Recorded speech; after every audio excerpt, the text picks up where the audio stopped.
Saya Ayuman Manis dari orang tua. Saya Claudia sebagai anak hidup. Oke, pada pertanyaan pertama, silakan. Pengertian inteligensi.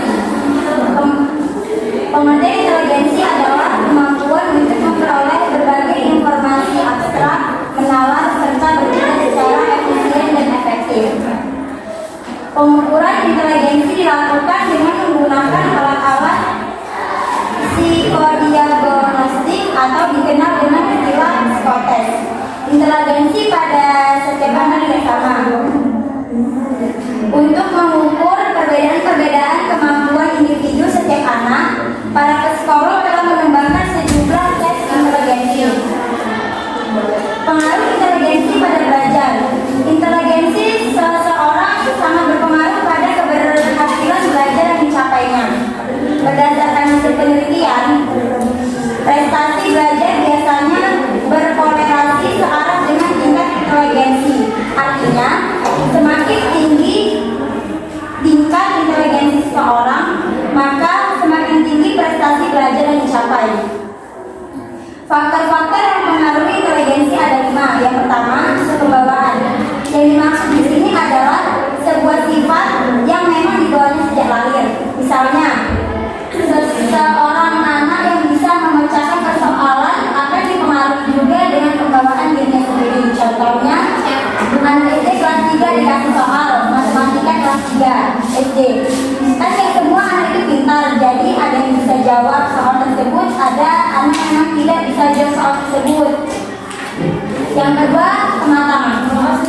Perkembangan dan juga pertumbuhan organisme manusia pasti akan sangat berkembang, sehingga dalam hal ini juga bisa berkaitan dengan pencapaian seseorang untuk bisa menyanggupi dan menjalankan fungsinya masing-masing. Ketika anak-anak bisa memecahkan sebuah persoalan tertentu, bisa dikatakan bahwa organ tubuhnya sudah berkembang dengan matang. Tapi sebaliknya, jika seorang anak bisa dan mudah memecahkan sebuah persoalan tertentu, maka organ tubuhnya memang sudah sangat matang. Yang ketiga, ada pembentukan. Salah satu hal yang bisa berkaitan dengan inteligensi lainnya adalah pembentukan seseorang. Karena adanya pembentukan ini akan sangat mempengaruhi bagaimana seseorang dapat menilai tingkatan inteligensi yang dimilikinya. Misalnya saja sebuah pembentukan yang dilakukan dengan sengaja. Biasanya dalam hal ini adalah berada di sekolah. Sedangkan pembentukan yang dilakukan secara tidak sengaja biasanya dilakukan di alam sekitar. Yang keempat, ada minat. Untuk minat yang satu ini pastinya bisa diarahkan dengan sebuah tujuan yang berkaitan dengan adanya sebuah perbuatan yang berkaitan dengan dorongan pada seseorang dilakukan dengan motif tertentu. Untuk orang satu ini juga bisa berkaitan dengan adanya manipulasi dan juga eksplorasi yang dilakukan pada dunia luar. Bahkan lama-kelamaan juga bisa menimbulkan minat pada diri seseorang, sehingga mendorong seseorang juga agar bisa dan mau berbuat baik. Yang terakhir, ada kebebasan. Faktor yang satu ini bisa berkaitan erat dengan adanya sebuah kebebasan yang kita miliki, misalnya dengan adanya metode yang dilakukan dalam melakukan pemecahan masalah, dan juga ketika kita memiliki hal-hal yang bisa dilakukan dengan penyesuaian dan juga kebutuhan yang kita miliki. Adanya sebuah kebebasan ini juga merupakan tujuan dari pertimbangan adanya inteligensi seseorang. Gaya belajar dan strategi pengajaran yang sesuai dengan kemampuan individu. Yang pertama, visual learners. Gaya belajar yang menitik beratkan pada ketajaman penglihatan. Gaya belajar ini mengandalkan penglihatan atau melihat. Ciri-ciri gaya belajar visual yaitu: pertama, cenderung melihat sikap gerakan bibir guru yang sedang mengajar. Yang kedua, bukan mendengar dan baik saat berkomunikasi. Yang ketiga, kurang mampu mengingat informasi yang diberikan secara lisan. Yang keempat, lebih suka peragaan daripada penjelasan lisan. Strategi pengajaran gaya belajar visual yang pertama, dalam proses pembelajaran gunakan materi visual seperti gambar, diagram, dan peta. Yang kedua, baca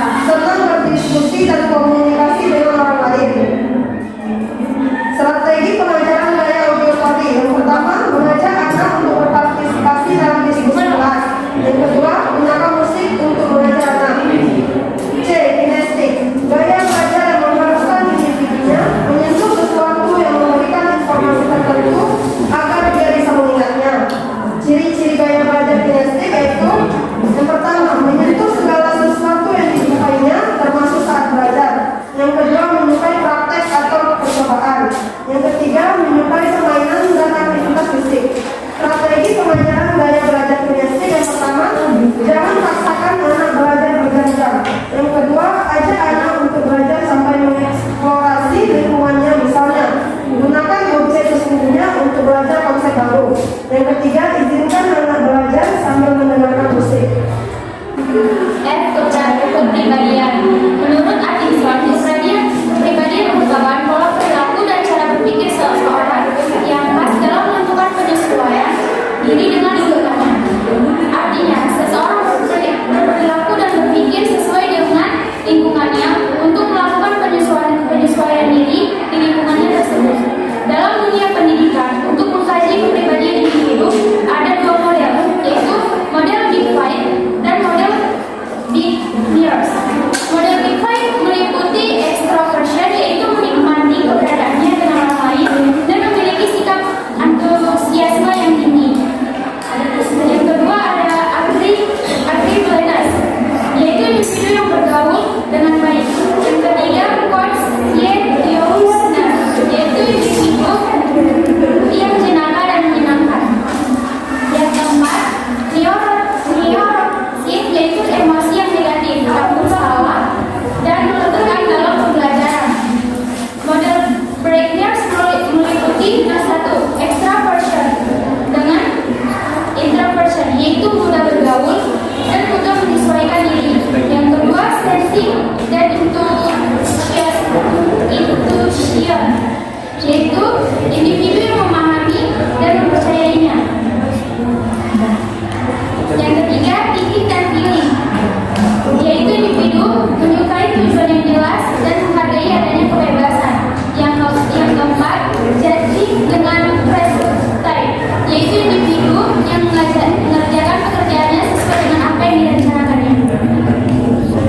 Jadi kesimpulannya adalah individu secara umum adalah hal-hal yang berkaitan dengan psikologi kepribadian, menjelaskan perbedaan psikologis antara orang-orang serta berbagai persamaannya. Sumber perbedaan individu disebabkan faktor bawaan dan faktor lingkungan. Terdapat beberapa macam bidang perbedaan individu, yaitu perbedaan kognitif, perbedaan kecakapan berbahasa, perbedaan kecakapan motorik, perbedaan latar belakang, perbedaan bakat, kesiapan belajar, jenis clothing, kepribadian, dan perbedaan gaya belajar. Perbedaan individu dapat diaplikasikan dalam beberapa cara, yaitu menggunakan pelayanan pendidikan sesuai dengan potensi kecerdasan dan bakat istimewa yang dimiliki oleh siswa, menggunakan pendekatan pembelajaran eklektik dan fleksibel, menggunakan kombinasi cooperative learning, menggunakan alat multisensori untuk mempraktekkan dan memperoleh informasi. Sekian hasil dari makalah kami. Kami membuka sesi pertanyaan. Ya, ingin bertanya, dipersilakan. Dari kesimpulannya ingin bertanya, mengapa siswa yang memiliki intelijensi umum lebih bisa mengatasi masalah dan cenderung bisa menggapai tujuan dalam pelajaran? Baiklah, saya Tengku Julita ingin bertanya, bagaimana pengaruh intelijensi terhadap keberhasilan belajar seorang siswa? Nama saya Raifani Fadilah. Baik, saya ingin bertanya, bagaimana cara kita sebagai pendidik menghadapi perbedaan karakter peserta didik di kelas agar tujuan dari pembelajaran tetap tercapai?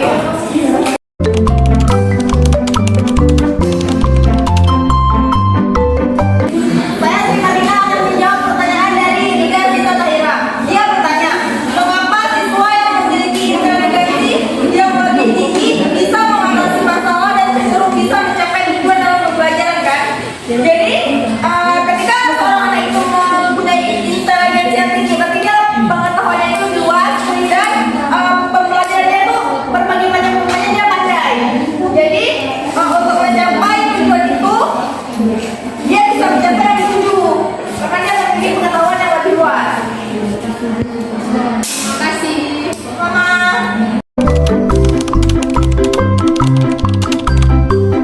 Saya akan menjawab pertanyaan dari Tengku Julita. Bagaimana inteligensi terhadap keberhasilan belajar seseorang. Kan tadi udah dijelasin di pengaruh inteligensi pada belajar.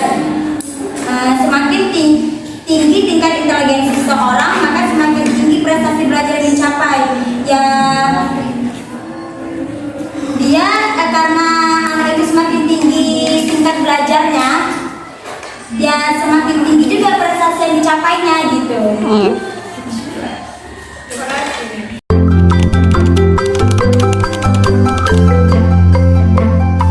Saya akan menjawab pertanyaan dari Raisa. Bagaimana cara kita sebagai pendidik menghadapi perbedaan karakter peserta didik di kelas agar tujuan dari pembelajaran tetap tercapai?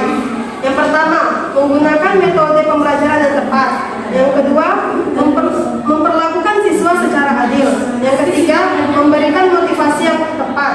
Yang keempat, membangun komunikasi yang baik. Yang kelima, ciptakan suasana belajar yang nyaman. Bagaimana?